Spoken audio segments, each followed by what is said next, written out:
This is the Next With series powered by Verve, where we talk with the leading minds in marketing, the biggest minds in marketing, and in this case, the most creative mind in marketing, I think I will say, because my guest is Frank Olma. He is Executive Creative Director at EssenceMediacom, and we'll get to that right there because I speak about creativity in advertising. There needs to be creativity in marketing, creativity in advertising again, but also the balance between brand and performance. How do you balance that in the work you do with the clients you're working with? Yeah, great question, because first of all, we're client-centric. So we take everything the client needs and consider like the brand purpose. Like, where do they have to go? What do they have to sell? And then creativity infuses everything. We come in with creative solutions, because otherwise the client could ask anybody, like the marketing department. So they come to us to help them fulfill their needs, fulfill their goals, reach their goals. So in the end, it's like a mixture. So we have to take a look at the figures, at brand, at everything. And then we have to infuse it with creativity. Otherwise, it would be only like some strategic marketing thinking. I get that totally. I'm with you on that, Frank. Yeah. But that's it. You have to look at the numbers. We're back to performance. Absolutely. And I'm hearing more brands, more marketers speak about, yes, we have to have performance. But if we invest in brand, if we work on our brand and have it a brand message that resonates, that will have an impact deeper down in the funnel and also in the budget. How are you speaking about that with your clients? Are they realizing a strong brand can also pay dividends? Absolutely. We are lucky enough at EssenceMediacom to have like big brands like Google, Coca-Cola, just one Ionity, like a great client who is like, they're in the fields of EV, vehicle, European, supporting like the EV revolution. So they are just starting off. So we're starting off with a campaign, and they have to sell and they have to represent themselves in the market, talking to clients, like to the customers in the end. And if we take a look at the brands, some brands are already there. So there's no need to invest in branding and so on. Take an example like Coca-Cola, they're quite big, but they still invest in branding because they know we have such a strong brand like Coca-Cola or Mars, and we can still make use of our brand, because otherwise we would see a decline. If we don't invest like in brand, in branding, in creativity. On the other side, we have to measure like the figures. We have to see, is there a rise in sales? So if the campaign is out, everyone is happy. Oh, it's such a creative performance. The performance marketing. And if we see, oh, there's like something, there's like a shift in performance, we have to check, why is that? Maybe it's like the creative side, maybe there are other reasons. But also on the flip side, campaigns can perform extremely well if you get the mix right. And a lot of companies, a lot of marketers are looking at channels beyond the usual suspects. Where do you see the opportunities moving on in out of home, CTV, all the different channels? Yeah. What mix are you seeing? Yeah, it's more like, where do people see content? Like on the black screens, of the small pocket screens, on the big screens, out of home screens. CTV is one thing. And we try to come up with like innovative, new creative ways, which we will see in the near future, because some are like still in development. But there's one way I see like the gaming industry, which happens, of course, on mobile and on the big screen. And I see like games like Elden Ring, which I'm a fan of, like fantasy genre, strategic games. They marketeers and CMOs, they hesitate to invest in games. It's not like they have to appear in the game, because sometimes it's not possible. If it's like a medieval game and you have a modern brand, there's like a clash. But how about empowering the community, setting up panels? Gamers, they meet at Gamescom or at other panels. So there's something in it. Frank, it makes total Exactly. sense. And I saw, because we had the chance to work for one of our clients, Shell, the oil company, and we had a great campaign, 2 campaigns for League of Legends, where we came up with like own songwriting, since I'm a musician as well, writing own song, soundtrack, do the filming and interact with the community, because gamers are special, and they wonder like, why should we work with the oil company? What's happening? Why do they invade my game? But there is a chance to bring together like the purpose or like the agenda of an oil company, and also what's in for the gamers. And you can insert any other brand. So this is one field I see, the gaming industry, but of course arts and craft and music. Yeah. Of course there's Spotify, there are a lot of other vendors or other platforms, but we have to take a look at where do customers see their escapism. It's not like product placement. It's beyond all those things. So maybe it's not even advertising, it's something else. But this is like something I see beyond the TikToks and Meta and so on. Another thing I'm hearing a lot about is that the publisher is in a way the new audience, because you said to yourself, what content are people looking at?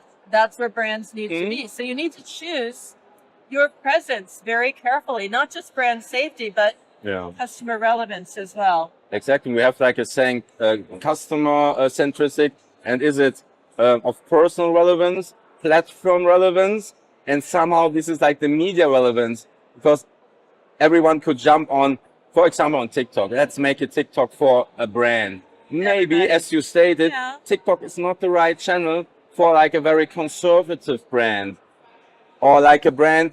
Not every brand has to show up on TikTok, in my opinion, because we also like advise our clients. We say like, okay, there's a trend, the Barbie trend. Please don't do this. It's like, oh, you're too late or something. Yes. That's like, we don't have to do anything. It's like, oh, please, we want to happen on TikTok.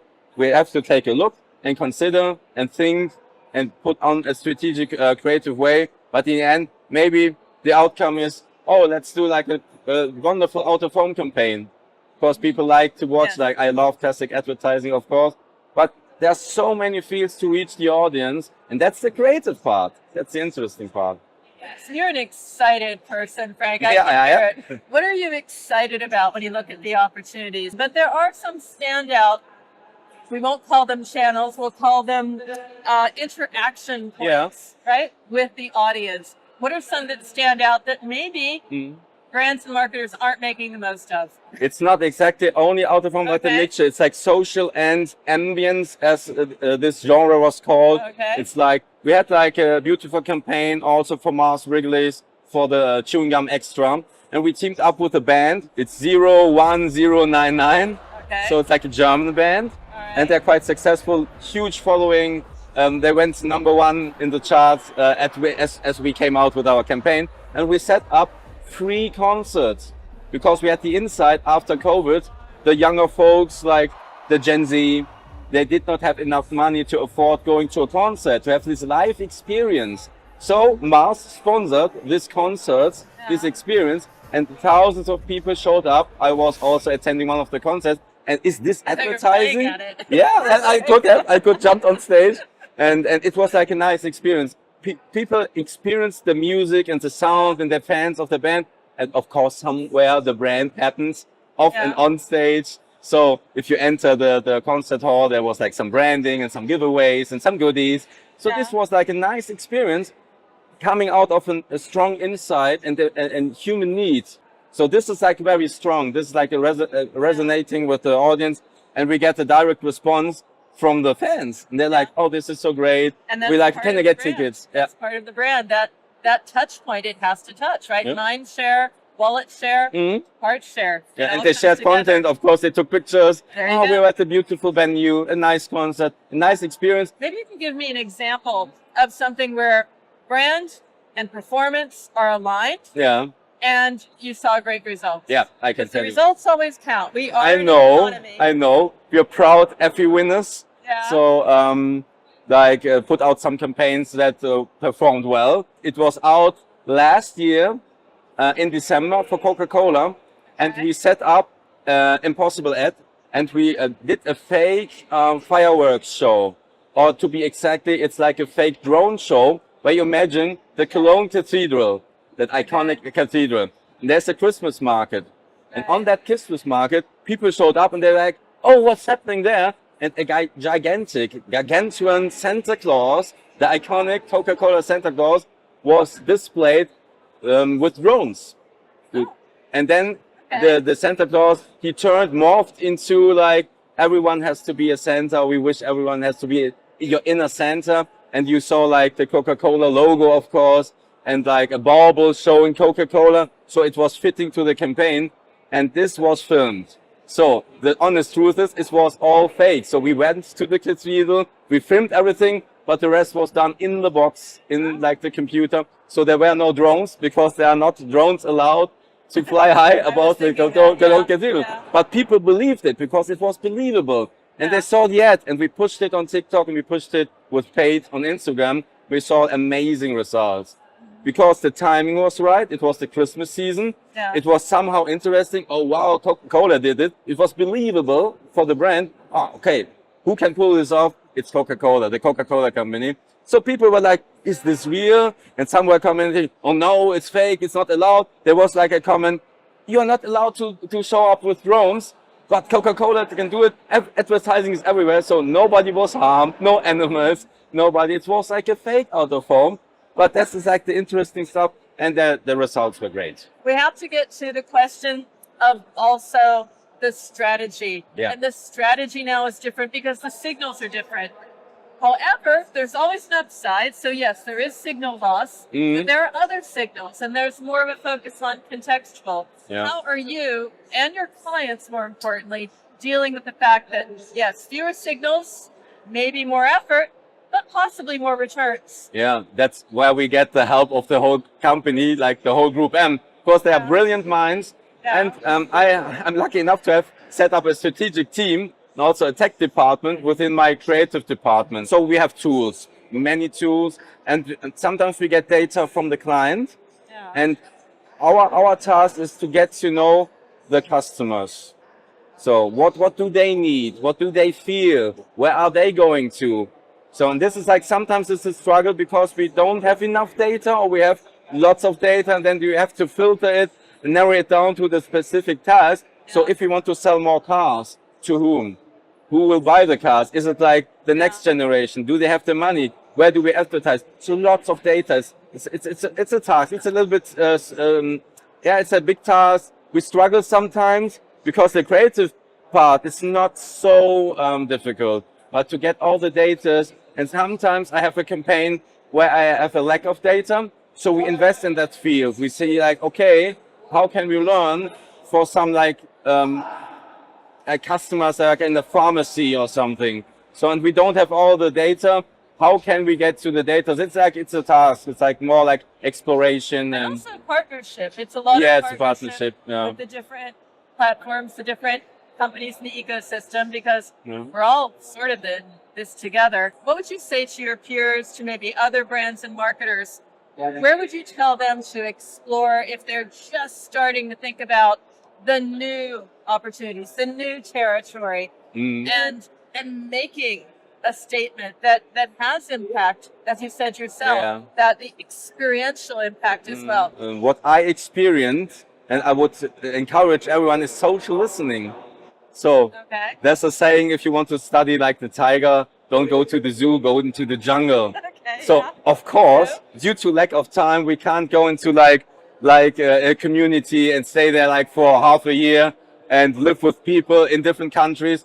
But this is something researchers do, but not only on the scientific way, but also like maybe the advertising people, we have to go out into communities, we have to travel to experience other countries, because we are lucky enough to serve clients all over Europe, sometimes the whole world, but every culture is different. And if you go to Spain, if you go to northern Germany, it's different than the south. People have to listen to people, not like to see like all the figures. This is an experience I had through my whole campaign, whole career, to see and listen to people. And like get out of the agency, go on the street. So I used to go like, if I sell cars, I go like to the vendors and I go on the streets and listen to how are they talking about like the brands. Or as you said, the other channels, talking about the streets, out of home, on the street. Street knowledge. Meeting people where they are. And you're talking about listening. I have to say, Frank, it has been a delight listening to you. Thank you. You have earned your reputation about crafting with creative mind and power. You are a force. Thanks a lot. Thanks.